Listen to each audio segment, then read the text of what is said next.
Is there anything I can bring you, Mrs. Scott? Thank you, no. All right, try to rest.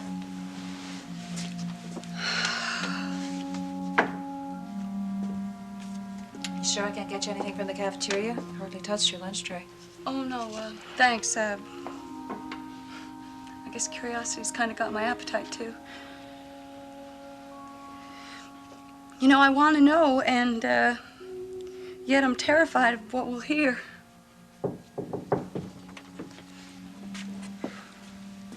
Hello, April. Is it all over in court? Well, where's Draper? He's still down at the courthouse with Mike.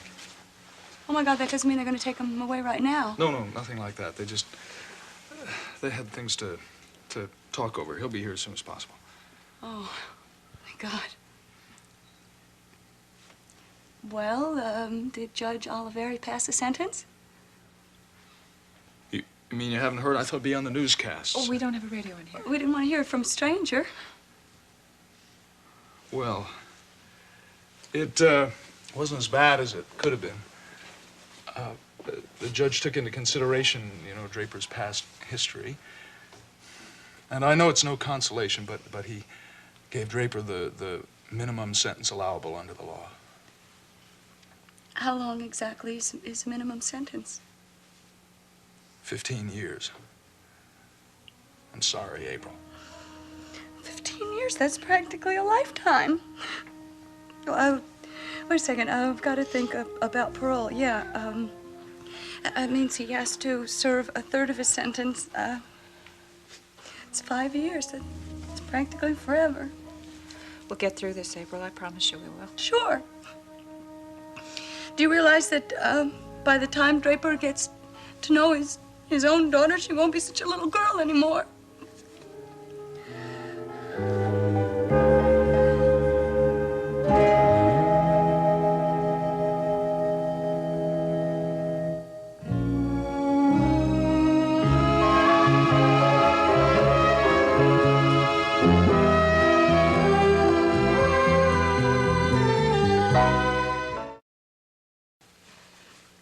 How did Draper take the news?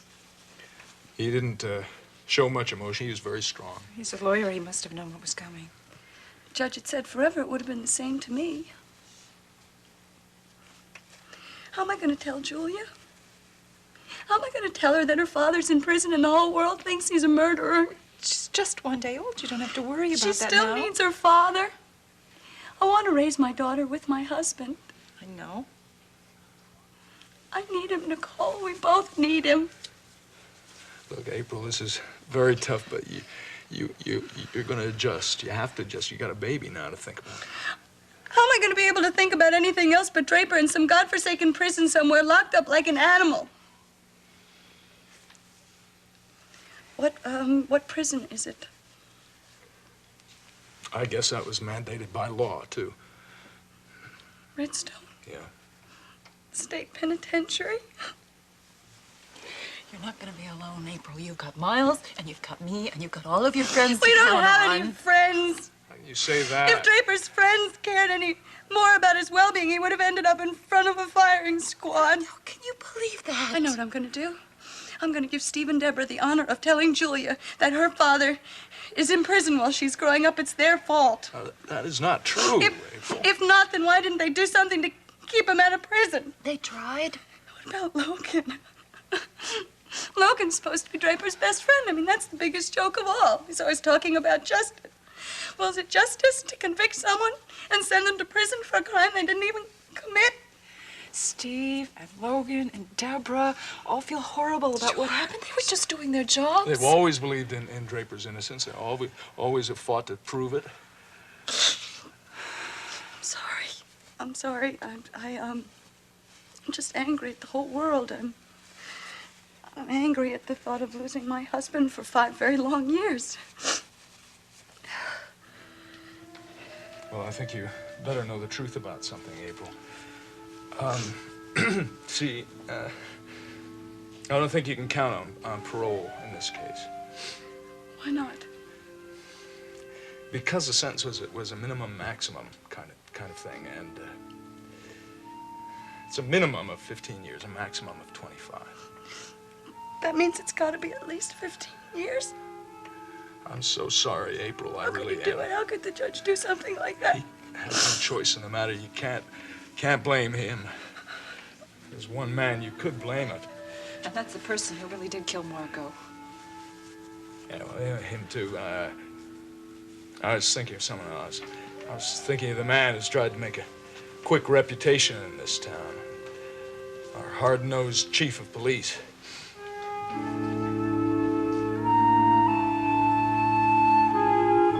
Officially, this investigation is closed.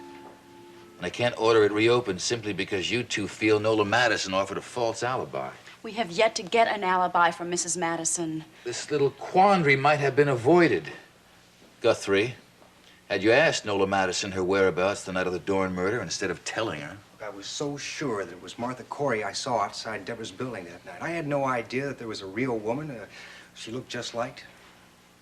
Steve unwittingly provided Nola with a perfect alibi, and she, being no fool, accepted it. You two still have it in your heads that the lack of an alibi is tantamount to an admission of guilt. It ain't so. She sure jumped on the alibi I gave her quick enough. That's what makes this whole thing smell bad. Considering her circumstances, it was the only wise thing for her to do. Because the truth would have put her in jail. Let's say Nola Madisson does have an alibi. One that would totally erase any question of her involvement, only it's just a little bit difficult to confirm, all right? As she knows the kind of stuff you put Elliot through with his flimsy story, she probably just opted for a sure thing. Chief, I still say that there is something that she's hiding. You don't like her very much, do you, Detective? I am not her greatest fan, no. Of course not. It's a pretty lousy trick she pulled on you, pretending to be that nice old lady down the hall. Not to mention the fact that she tried to poison Deborah with barbiturates. Of course, and I'm sure you'd like to get back at her. Now, it's only human to want a little bit of that sweet revenge. You know something, Chief? You are right. You are absolutely right. And there is one thing I would like better than to get back at Nola Madisson, and that is to get an innocent man out of a prison sentence. 15 years, Chief, minimum. That's kind of rough. It's the law, Guthrie. We may be committing a crime by putting Draper in prison. Look, I'm not trying to stop you two. I'd like to see nothing better than to have that decision reversed. I don't like to see nice guys get hurt. But even if you can shoot down Nola Madison's alibi, you still have to place her at the scene of the crime and figure out how she could have escaped unnoticed. All right. We'll get to that. I promise you, we will. But first of all, what we've got to do is figure out if it really was Rachel Barnes that Steve saw that night, right? Come in. Calvin, what'd you find out?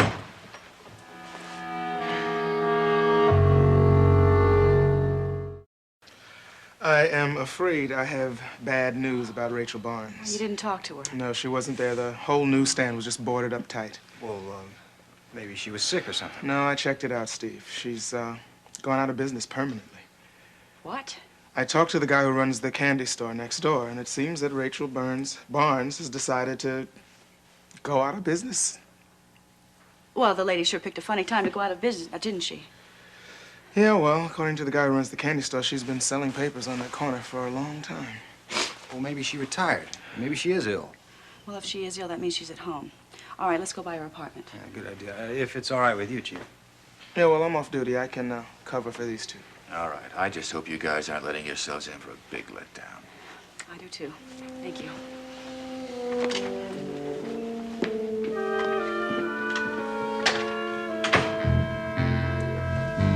Logan, I am worried about April and her reaction to the news. Probably in shock. Can't anything be done about lessening the severity of this verdict? Judge already gave him the least sentence possible. Well, the one who's really being punished is April. If there were just some way to grant a delay of some kind to allow Draper to spend some time with his wife and child. It's a homicide conviction, Geraldine. At the most, he might get a day. That would be hard. He hasn't even asked for that. I suppose he didn't want to prolong the agony. Which reminds me, it's obvious to me that you've been suffering some pain yourself. I know how fond of him you are. Geraldine, I'm afraid to face April. I don't know what to say, except I'm sorry, which hardly seems adequate. I don't believe there's much else to say. I want I want to help her through this. Of course you do, and so do I. And maybe you can help me with that. What do you mean? Well, as you know, one of the major responsibilities that April has right now is the operation of WMON. She's in the market for a station manager. Mm-hmm. And the fact is, she has asked me to fill that post. She wants you to run it? My reaction exactly. I'm afraid I'd create more problems than I'd solve. No. You're a strong, intelligent woman with a better business head than most people. I don't know any reason why you wouldn't make a first-class station manager. But I have no experience in that field. I bet you could learn. And Nicole said I would have some on-the-job training. There you go. I mean, if you're interested at all, I think it's a wonderful idea for a couple of reasons. Convince me. Well, obviously, first one is that you'd be an asset to the station. And you'd also be doing April a very big favor. I suppose if you do have someone that you can work with and trust, that's an advantage. Yeah, more than that, though. You get along very well with April. This would be a good opportunity for you to be available to her without hanging on. Right now, she's going to need a very strong maternal arm to lean on. And for you, be a whole new career. I think it's exciting. I think you should do it. It's a good idea for both of you. And I take it I have your blessing to enter the business world. I will even buy you a lunch pail to carry to the office. Logan, if I should accept this position, we will have to do something about making arrangements to take care of Jamie full-time. Boy, that's for sure. They're always assuming that he's still around to be cared for. What are you talking about? What are you trying to suggest? Well, nothing. It's just... I just can't help thinking that his other parent is in town now, isn't she?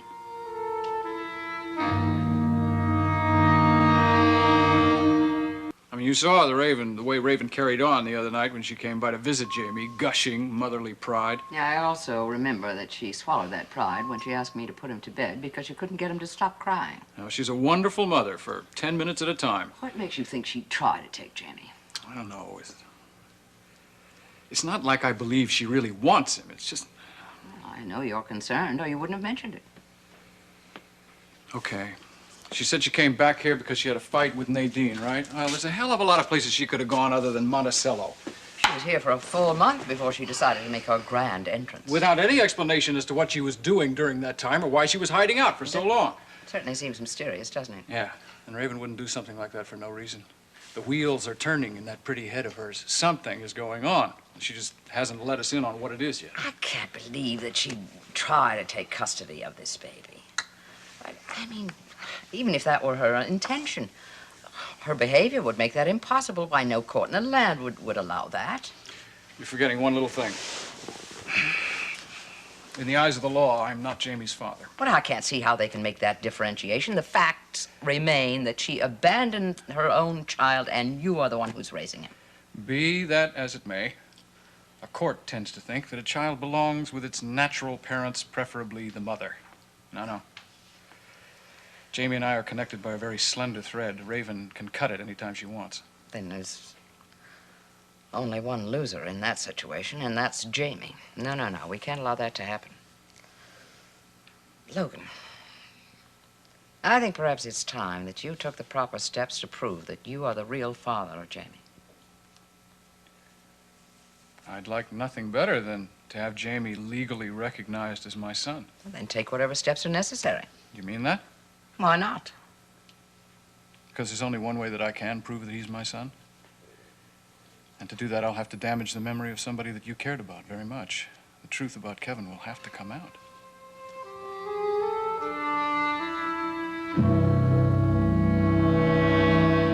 Well, what do you suggest we toast to, my darling Raven? Perhaps to old times and the new times ahead of us? How about to, no one I know spotting me in here with you? What if I feel that you're not in the proper mood for this little tete-a-tete? Well, you see, Elliot, there was this really great movie on television that I really wanted to stay home and see. I thought the indoor activity you enjoyed most required two. I'm gonna finish this drink, and then I'm gonna leave alone. It's not like you to come down with a headache, Raven. Damn it, Elliot. Look, I didn't want to come tonight. Why couldn't you have taken no for an answer? Because I found, my dear, that invariably when women say no, they mean yes. Well, this is the last time because there are to be no more seedy rendezvous, okay? I think this place is perfectly reputable. I bet you half the couples in this room are married to each other. It doesn't matter. Because the point is that I cannot be seen in public anymore with men that are not my husband. Well, that's never concerned you before. Well, it concerns me now. Why the southern reverence for your marriage vows? I've turned over a new leaf. I don't believe that for a second. You're up to something. What is it? All right, look. You asked me here to discuss something, so I'm listening. Ever since your return from London, your behavior has made you very much the mystery woman. I don't owe you any explanations. Besides, you're a little mysterious yourself. When you called me, you made it sound like this was a matter of life and death. It was important to me. Oh, I see. Now that I'm back, you have this insatiable desire to be with me. Is that it? That and more.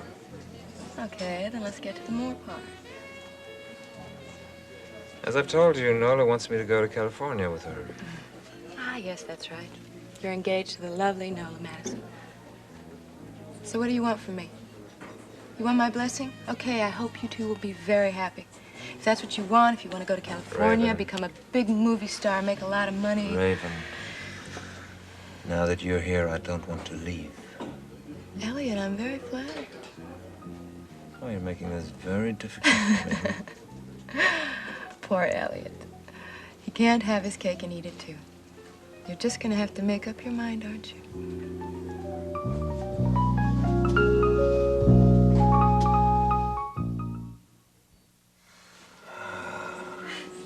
Rave. Why did you have to come back now? Monticello's my home, Elliot. I had my whole life all neatly planned out. You've complicated matters immeasurably. Look, you have to decide for yourself. Don't worry about me. I can't believe you want me to go to California. Well, I just want you to make your own decision. And then I'll just have to live with it. You know, Raven, not many women have treated me the way you've done. And gotten away with it. Oh, Elliot. Are you threatening to dump me? If it were anyone else but you, maybe. Well, lucky me. I mean, imagine the hundreds of people that have probably had their hearts broken by you. A fate you should not fear experiencing, my dear. Obviously, you have no heart.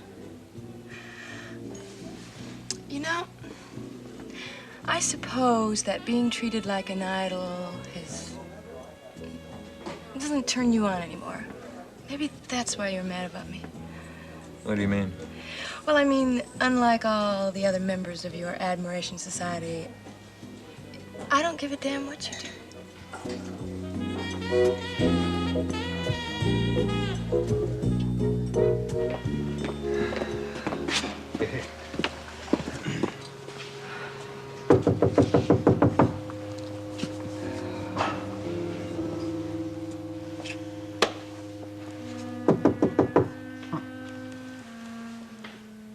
Maybe she's not home.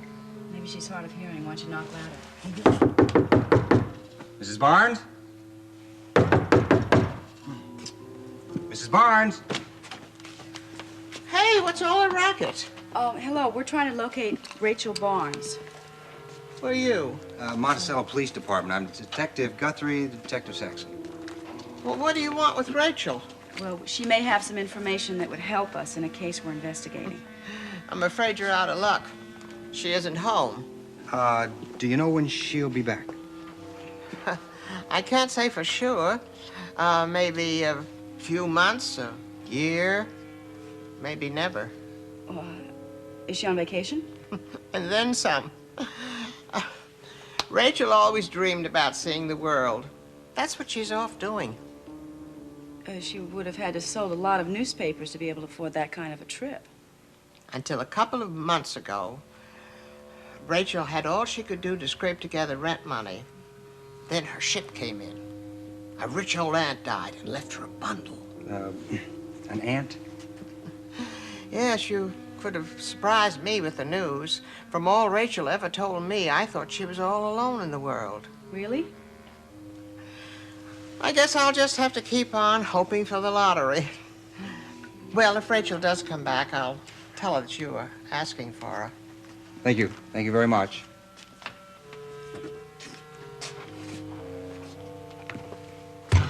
All the rotten luck. Talk about bad timing. Bad timing? Good timing. What are you talking about? You know, Rachel Barnes is no spring chicken, Steve. That aunt of hers had to be at least 100 years old. Yeah, that's right. Now, isn't it convenient that this should happen at a time when we want to come and talk to her? Hmm? What are you getting at? If you ask me, I think the name of that rich old aunt is Nola Madisson. And what better way to protect her alibi than to make sure that her double is all the way across the other side of the world? Yep, that would do it. Oh, I am surer than ever that Nola Madisson is involved in this.